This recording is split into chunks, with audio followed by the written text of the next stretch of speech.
Yo, what's going on everybody? Welcome back to the Shonen Central YouTube channel. My name is Harrison Senpai and today we're reviewing Boruto episode 142. So here we go with another episode of the Mujina Bandits arc, and in this episode the plot really starts to thicken when you think about the information that we got in this one as well as on top of the previous episode. Before we jump into everything we've got to discuss though, you guys know the drill. Leave a like on the video if you did enjoy the episode, and also be sure to answer the question of the day in the comment section down below. Today's question of the day is, who do you think the traitor in Boruto's prison cell really is? Anyway, back to business. Like I said in this episode this weekend, the plot started to thicken big time from Benga's true motivations revealed, as well as the assassination attempt aftermath on Kokiri. So I think we'll start with Benga, because straight from the get-go in this arc from episode 1, people start to doubt his innocence and his professionalism within the prison. And I did say in my last review that I'd hold back on any discussions on Benga as I ran out, because although it was very, very obvious there was something very fishy about him, something very almost sinister about him, I didn't really want to talk about it until we got a bit more information on the topic at hand. Little did I expect though that we'd learn that information, or a good portion of that information, the very next episode. It turns out that Benga, as well as pretty much every other one of the prison guards, it seems anyway, are taking bribes from the inmates, whether it be for information, special treatment, to run errands, you name it. Whether it be money or whatever, the guards are taking bribes off the inmates. Obviously, in Benga's case, it was to get them into whatever cell it was that they wanted to be in. Now, obviously, in real life, in a situation such as this, you get sacked on the spot. So, yes, if I went for the more realistic approach on this, then, to be honest, Benga probably should have been sacked there and then, as well as loads of the other guards. But, to be honest, I think a mixture of plot convenience, because obviously Benga's going to be an important character going forward in this prison section of the arc, as well as Lord Mujo's naivety and innocence on the situation pretty much saved his job. However, Sarada is the MVP again for this week's episode. I mean, she's the one after all that exposed the corrupt side to Benga. I do, however, have one little question when it comes to Sarada, and it's not a nitpick per se, because again, it's not that important. It's just me trying to think, and obviously I don't really understand why Sarada's sort of allowed to just wander around the prison anymore. I mean, would you leave what you presume to be just a young student wandering around a prison like Hozuki Castle? I'm not too sure. And is it still the same day? Where she's sleeping? All of this type of stuff.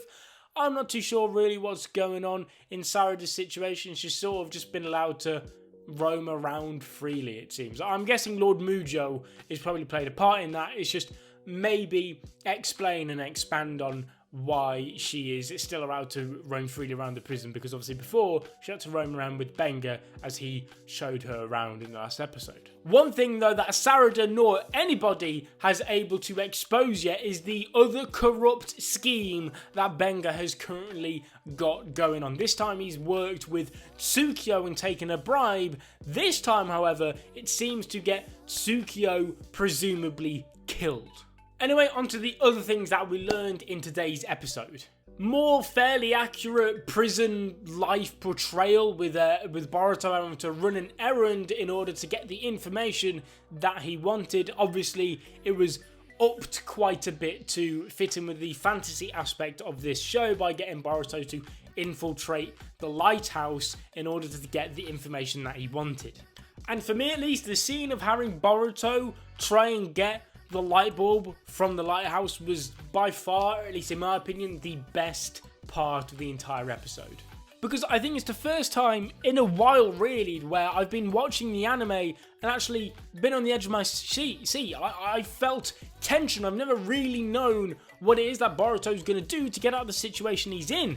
Because for the majority of the anime, in most of the anime only arcs, Boruto, whenever he's in a situation such as this, the outcome's fairly transparent. You sort of know roughly what has to be done and what is going to be done predictably, whether it be cliche or whatever, and for that reason you're not quite on the edge of your seat like I was with this, because I genuinely I kept trying to think every time he was going up the tower. I was thinking, how is he going to get out of this one? And I just couldn't think at all.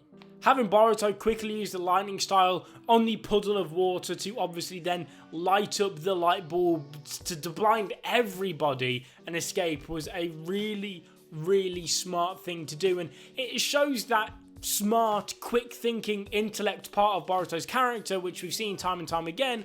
Now, obviously, sometimes he's not quite got a filter on that fast intellect he has, and sometimes that does cause him to maybe make the wrong decision. But in this instance, by far, a really great, quick thinking move by Boruto, and as we can see, was definitely the right thing for him to do.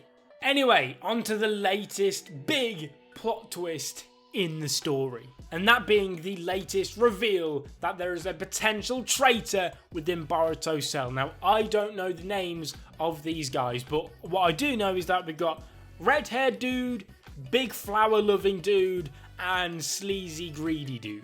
Now, each one of these guys holds a valid reason for the viewer to view them as the traitor right now, and I'm not going to say 100% who I think it is right now, because I'm sort of thinking it could be either of them, and at the same time, it wouldn't surprise me if Benga held some influence in having it be a different inmate out of all of them together. That being said though, if I had to pick one right now, I'd have to go for sleazy, greedy dude. It's just, my instinct is just pulling me towards him ever so slightly right now. But like I said, let me know in the comment section down below who you think the traitor is going to be. But I think when you think back to the theme that has sort of carried throughout the majority of Boruto's arcs, and it sort of just fit into the theme of Momoshiki's prophecy for Boruto, and that is that probably him being betrayed by someone quite close to him. Now, the closest person to him out of these suspects right now is obviously the red-haired dude, because he's the one he's sort of